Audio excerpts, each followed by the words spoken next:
Hi, I'm Isaiah Coombs, student athlete at Concordia University, Texas. And did you know the average in-state tuition per year at The Ohio State University is $10,000, yet the average athletic scholarship per year is $17,856? Sounds kind of odd, doesn't it?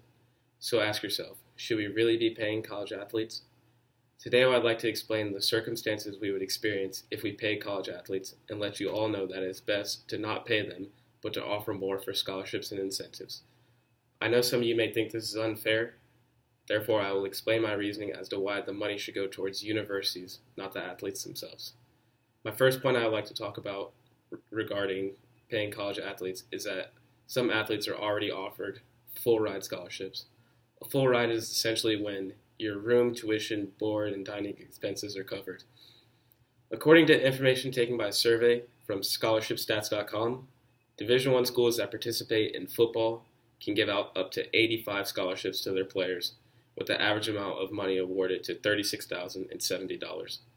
So essentially, they have around 100 to 120 players, and 85 of them can accept this scholarship, which is considered a full ride.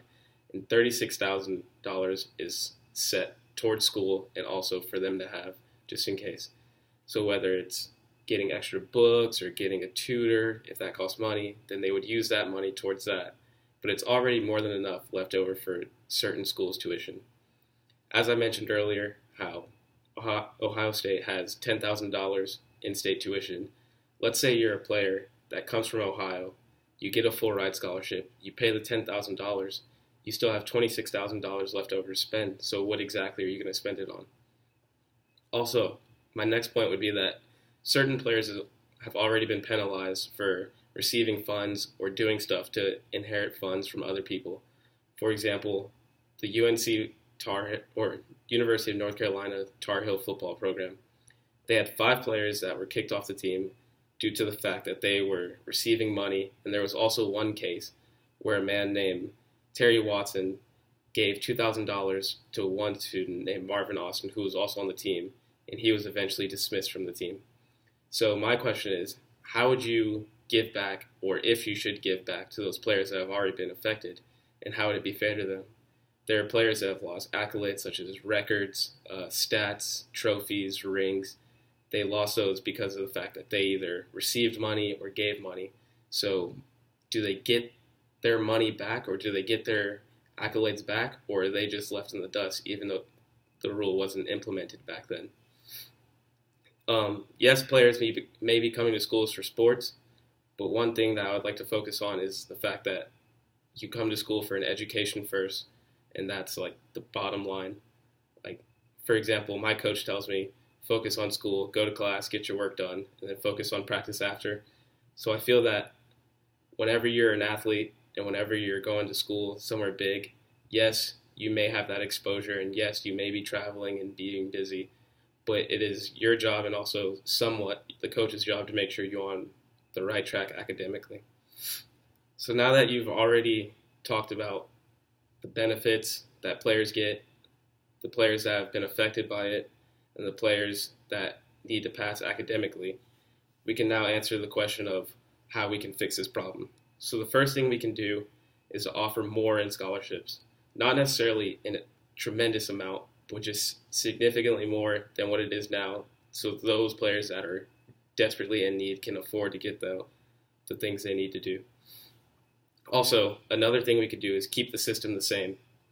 On average, there is around $2.7 billion spent annually towards scholarships and given out to over 150,000 student athletes across the nation.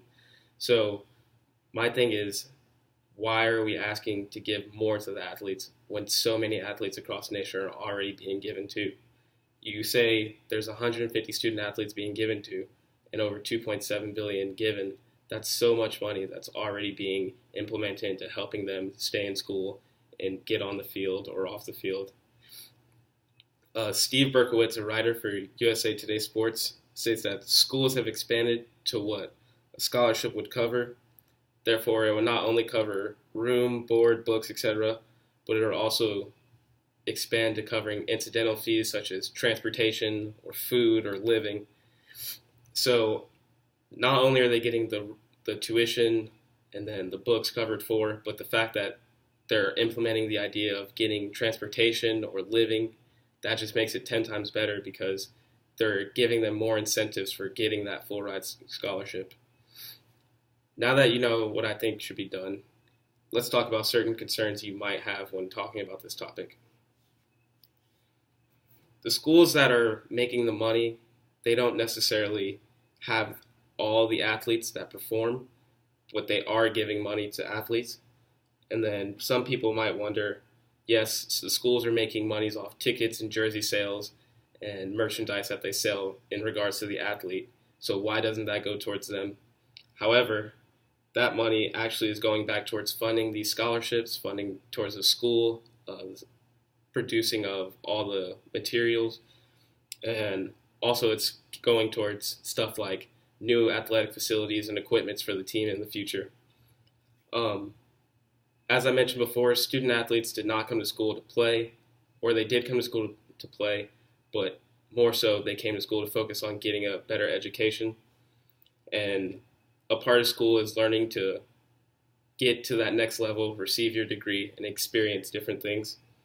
Another reason people might mention is the fact that coaches get paid. Yes, coaches may get paid, but they are also there to be mentors for the students and also to guide them as they go on a 4-year journey, if not shorter, to get through it successfully. So to conclude, basically student athletes should not be paid, and also why they shouldn't be paid is because the facts I mentioned before. And the last thing I would like to leave you with is that school is a privilege and not a job. Thank you.